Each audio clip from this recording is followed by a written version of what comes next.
રાજકોટ જિલ્લાના ધોરાજીના સુપેડી ગામ ખાતે તાલુકા અને જિલ્લા પંચાયત ચૂંટણી કાર્યાલયના ઉદ્ઘાટનમાં ભાજપના નેતાઓ ભાન ભૂલ્યા।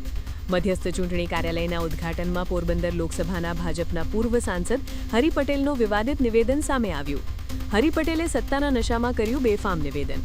પંડિત જવાહરલાલ નહેરુ વિશે હરિ પટેલે આપ્યું વિવાદિત નિવેદન। જવાહરલાલ નહેરુ કોઈ પંડિત પરિવારમાંથી નહીં પરંતુ મુસ્લિમ સમાજમાંથી હતા। સોનિયા ગાંધી, રાહુલ ગાંધી સહિત સમગ્ર ગાંધી પરિવારને પણ પૂર્વ સાંસદ હરિ પટેલે મુસ્લિમ ગણાવ્યા। હરિ પટેલના નિવેદનથી અનેક રાજકીય ચર્ચાઓએ જોર પકડ્યું। આ દેશની અંદર જવાહરલાલ નહેરુ બધા કરતા જાજા વડાપ્રધાન તરીકે જવાબદારી નિભાવી છે। હિન્દુસ્તાની પ્રજાને પંડિત જવાહરલાલ નહેરુ કહીને કાશ્મીરના પંડિત છે એવી રીતે મત માગી અને મૂર્ખ બનાવ્યા છે।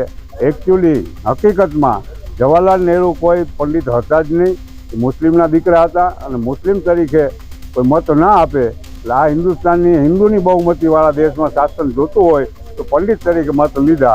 અને આપણી ગાંધી સરનેમ એક પણ પરિવાર ગાંધી પરિવારમાં જન્મો નથી, છતાં અત્યારે ગાંધી પરિવારનું નામ હાલે। ઇન્દિરા ગાંધી, સોનિયા ગાંધી, મેનકા ગાંધી, રાહુલ ગાંધી અને પ્રિયંકા ગાંધી એ તો ક્રિશ્ચિયનો છે, મુસલમાનો છે, છતાં ગાંધી સરનેમ વાપરીને હિન્દુસ્તાનની પ્રજાને મૂર્ખ બનાવે છે અને સત્તા ભોગવે છે।